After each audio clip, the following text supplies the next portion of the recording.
ahí a través de la producción, si me lo permites, el informe del INE sobre el voto de mexicanos en el exterior para las gubernaturas de Coahuila y el Estado de México. Es un corte al 15 de febrero, pero no hubo variación sustancial porque el límite fue el 10 de marzo para el registro y poco más de 5,000 mexicanos van a tener aptitud de votar por estas dos gubernaturas. Es entre ambas, ni siquiera es cada una. Y tuvimos un foro en el Congreso del Estado de México hace 10 días aproximadamente con la presidenta de la Comisión de Atención a Comunidades Migrantes, la diputada Yesabel, es de Morena, y ahí nos compartían información que en síntesis señala que hay cerca de 2 millones de mexiquenses residiendo en Estados Unidos y de ellos solamente como 3,500 se registraron para votar en la elección para gobernador.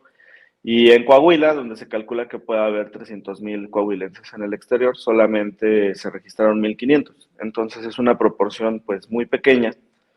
Nos llamó mucho la atención y luego identificamos pues una serie de razones por las cuales no se puede potenciar este derecho porque son ciudadanos mexicanos y lo tienen. Y todo empieza por la difusión, por los esfuerzos de convocatoria. La verdad a mí me daría vergüenza presentar ese informe que fue presentado en el Consejo General hace más de un mes, pero lo que señala es que se hicieron algunas publicaciones en redes sociales que tenían en 3 meses 200 o 300 reproducciones, 9 likes y 3 veces compartida. Entonces, en realidad no hubo un esfuerzo por parte del Instituto Nacional Electoral. Luego, esta es otra pregunta para nuestra querida audiencia, porque lo dijeron algunos migrantes en ese foro. Comentan que el hecho de que se envíe la credencial de lector a los domicilios es complicado porque al tener 2 o 3 trabajos, al no estar mucho tiempo en casa, sino solamente llegar a dormir, porque pues muchos de nuestros hermanos migrantes trabajan muchas horas en Estados Unidos, pues les resulta muy complicado encontrarse con el cartero para la entrega porque solamente se la pueden dar a ellos, la entrega es física. Entonces, en ese foro nos decían que una forma de mejorar este aspecto es que se pudieran enviar a las representaciones consulares en paquete y que ahí en el momento que tuvieran oportunidad los paisanos, nuestros hermanos migrantes, pudieran pasar a recogerlo. Y por supuesto también el otro que pusimos sobre la mesa es el plan B, que ya permitiría votar con matrícula consular y con pasaporte, además de la credencial de lector, porque solo hay 1 millón de credenciales expedidas en el extranjero.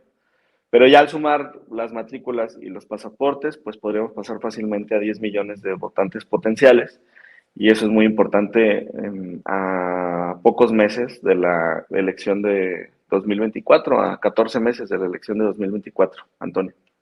Fíjate, diputado Hamlet Almaguer, que ese fue mi caso cuando yo vivía en Chicago, saqué mi credencial de lector, pues tú lo sabes perfectamente, en el periodismo trabajamos casi todo el día y yo no estuve en casa cuando me llegó la credencial de lector, tuve que ir a un pueblo contiguo, hablando de Chicago, llegan mediante paquetería y la única oficina en la que lo podía recoger en un pueblo Chicago, un pueblo cercano a Chicago, lejos, lejos, la verdad, ¿no? De donde estaba. Fue en efecto un gran problema obtenerla. Ahora vivo en Kansas City. Me imagino que si la saco desde acá va a ser aún más problemático en caso de que no esté en casa, ¿no? Ese es, como bien mencionas, uno de los graves problemas. El segundo es la falta de difusión.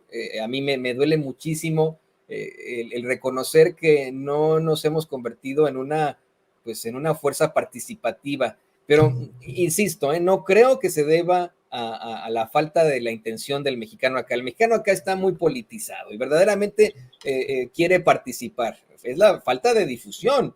Es algo que yo siempre le he planteado a los consejeros electorales cuando vienen a Estados Unidos, porque precisamente solo van a ciudades sexys a pasear, ¿no? Llegué a entrevistarlos en Chicago, dudo que vengan aquí a Kansas City, dudo que vayan a sitios en los que verdaderamente se desenvuelve nuestra gente, como Oxnard, California, que es uno de nuestros consulados más importantes, etcétera, etcétera, etcétera. Creo que en efecto haría falta ya una participación más a fondo del Instituto Nacional Electoral. Qué bueno que hay una nueva cara de ese instituto, pero sí hay muchas situaciones que modificar. Creo que muchos mexiquenses, muchos coahuilenses y vamos, muchos paisanos que vivimos acá en los Estados Unidos tenemos la forma absoluta de tratar de participar y si se consigue precisamente el voto con matrícula consular, con pasaporte desde los consulados, sería una situación completamente distinta. No sé si quieras hablarnos un poco al respecto, ampliarnos un poco más sobre la posibilidad del voto en los consulados.